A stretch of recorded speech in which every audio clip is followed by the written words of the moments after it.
I'll just try and, within the next 10 minutes or so, to put down some of the takeaways I have from this conference and also from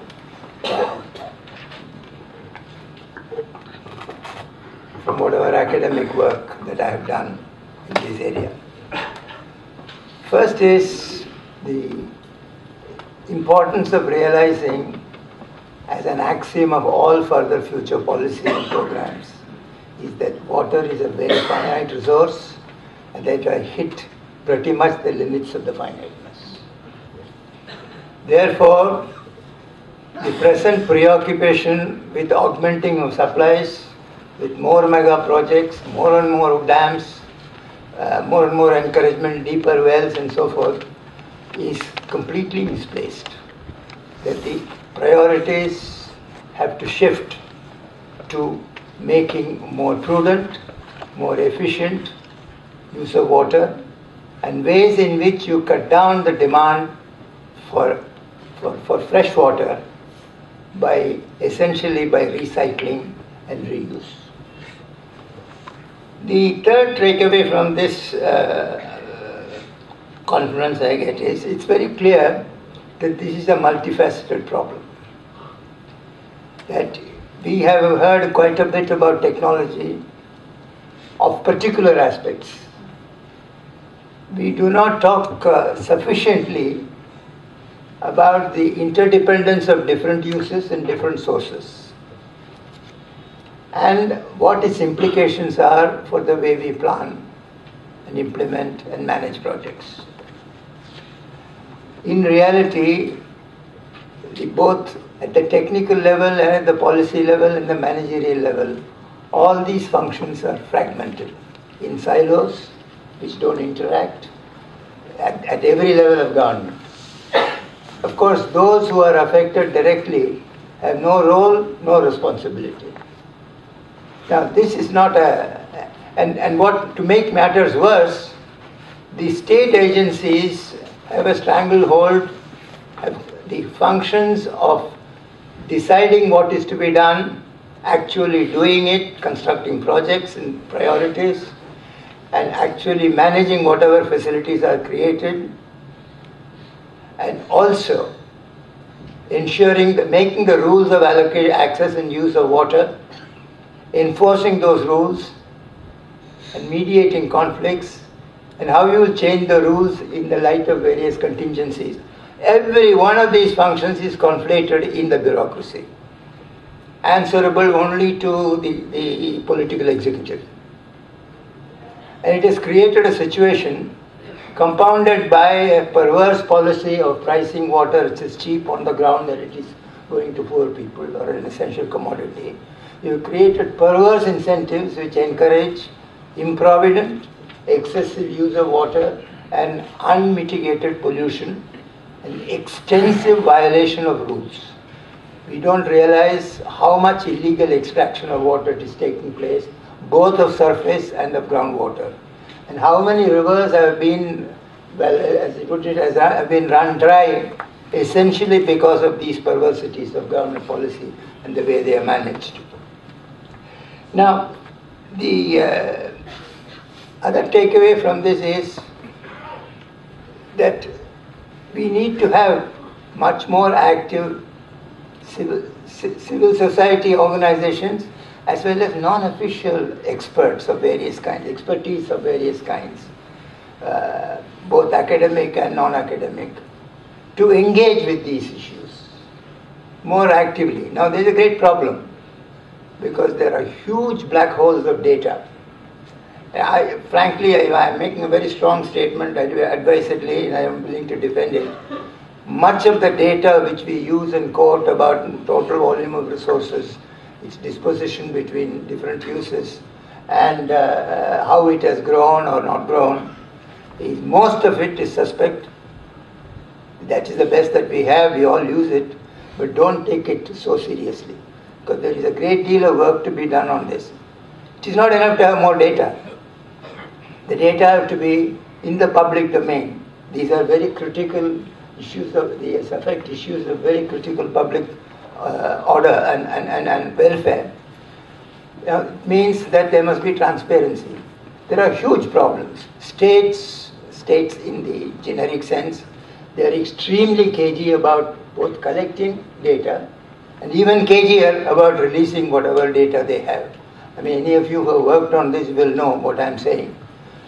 And you see, they have a tendency to use data for strategic purposes. Whatever information is convenient for a particular stance of argument or policy will be selectively used. And when you have disputes, the disputants use data to manipulate their own strategic interests. Now, this is not on. So, transparency is a very, very important thing. Third, you need to invest in both in terms of technology and professionally credible, autonomous ways of collecting according to high professional standards and validation of the data, which is expensive. The third thing is that I talk about fragmentation. One of the things which I notice even today, we talk a great deal of technology, about the need for recognizing the interrelationships, the need for involvement of civil society, etc., etc. But we don't talk about economics of this. Sunita's presentation mentioned the importance of reducing costs. Most government decisions on this, there is hardly any credible analysis of costs, the search for the most economical way of handling a particular problem, and certainly not cutting down costs of sewerage and water supply systems is far from being on the top of the agenda. More importantly, you see, we talk about economical use, efficient use, prudent use. Don't forget, you may construct a system, but this water is used by hundreds of millions of people. Be it canal, be it wells. There is no system on earth which can monitor the compliance of these rules on an individual basis. It's impossible. And we do make a pretense of doing so and make a hash of it. I mean, it's just totally ineffective. Now, that being so, the only way, certainly rules, there must be the institutions for managing systems must have well-formulated, internally consistent rules combined with credible enforcement mechanisms. You cannot either ignore or in fact even be complicit in these violations, which is very often the case. Secondly, because of this, you must create a system, apart from being strict about enforcement, you must have a system by which individual users have the incentive to use water with greater care. And that means pricing of water. Now, this is a very unpopular subject because any reasonable, even after all the, if we do redesign systems at the least cost, the amount that you will have to charge in order to recover the cost, these are not charities. Simply calling right to water as a fundamental right doesn't solve any problem. The point is, since sources and uses are so numerous that you need credible incentives. And the minimum you can do is to make sure that the pricing covers costs. By all means, have discriminatory pricing between different groups of people. But if you do not do that, and what we are now doing is all the things that we talk about will be meaningless. If at the end of it you say, poor people have to be given free water, poor farmer will have to be given free water, free electricity, and the polluters, you can't really penalize them because they are important for employment.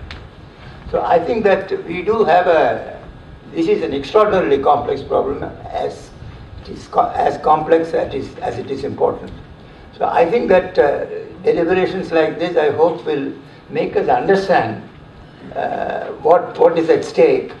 And also, as I said earlier in an intervention, I think groups like this, it's an impressively large number of people of diverse interests, backgrounds, involvement.